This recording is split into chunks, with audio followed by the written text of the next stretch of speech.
Has the performance of your colleague dipped or changed somehow? Are they different? It could be that you've noticed that they're taking more absences from work. Perhaps they're being late when they were always so punctual. Perhaps they're more forgetful, or even their attitude to work, where it's been previously good, is not as good as it once was. And it could even be that previously good relationships with work colleagues aren't as good as they once were. Now, there are many things responsible for changes in your colleagues. We're all human beings. Menopause is just one of those things, so we need to be aware of what it is and how it can impact our colleagues.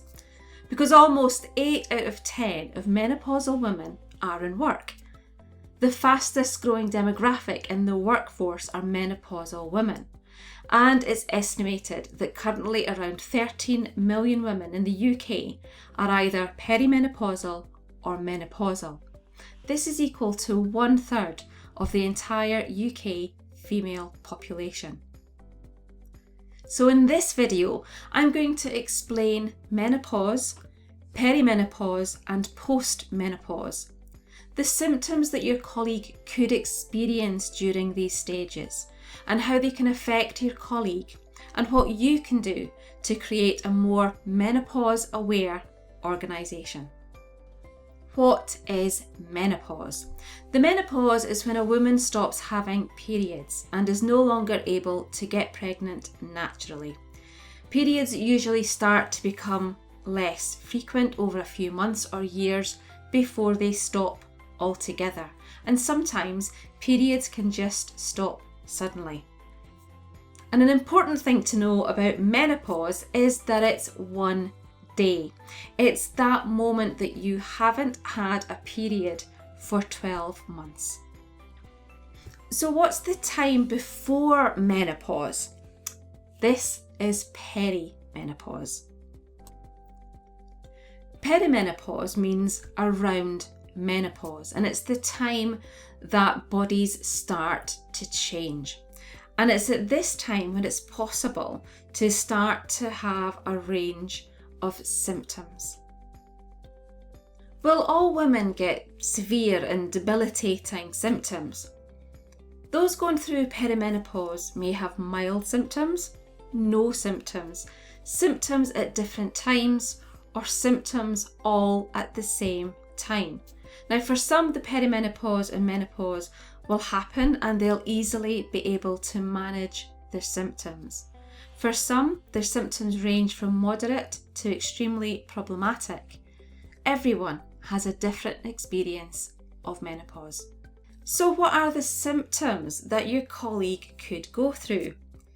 There's a list of about 40.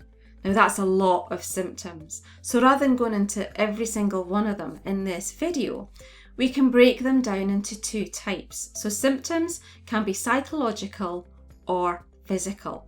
So let's look at what the most common psychological symptoms are first. So what are the most common psychological symptoms? They can be irritability, feelings of sadness, a lack of motivation, anxiety, worry, aggressiveness, a difficulty concentrating, and fatigue. So what about the most common physical symptoms? These can be hot flushes, cold flushes, night sweats, insomnia, heavy periods or flooding, vaginal dryness, headaches, heart palpitations, joint stiffness, aches and pains, recurring urinary tract infections, and low libido. Is there an age when these changes most commonly start to happen? The average age for menopause is 51.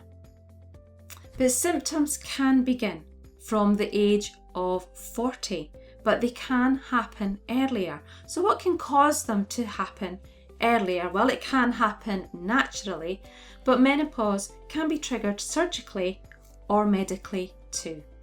So how long can the symptoms last? Well, the average length of time for perimenopause to menopause can be 4 years, but many women will still have symptoms for longer than 10 years. So what is post-menopause? Post-menopause is the name given to the time after a woman has not bled for an entire year. So it's the day after that, one day that she's not had a bleed for 12 months. So really, it's the rest of your life that you're going to go through after menopause. Now, during this stage, symptoms such as hot flushes, they may ease for so many women. However, for some, the symptoms can continue for as long as a decade or even longer after they've gone through menopause.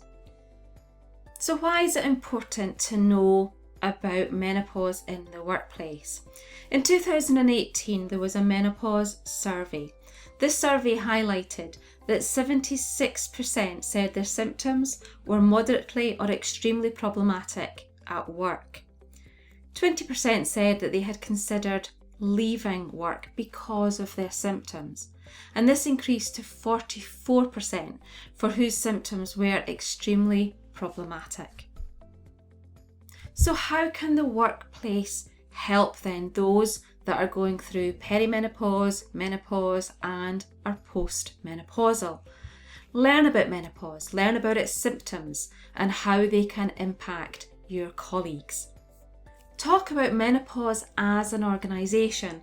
Talk to your colleagues about it. Introduce menopause hubs or meeting places or meeting times. Put in place support and help. Let me help you have comfortable conversations about menopause without the worry of saying or doing the wrong thing. Remember to subscribe and click for notifications of my new videos and to click the like button too. If you found this video useful and helpful, please share it and tell others about it too.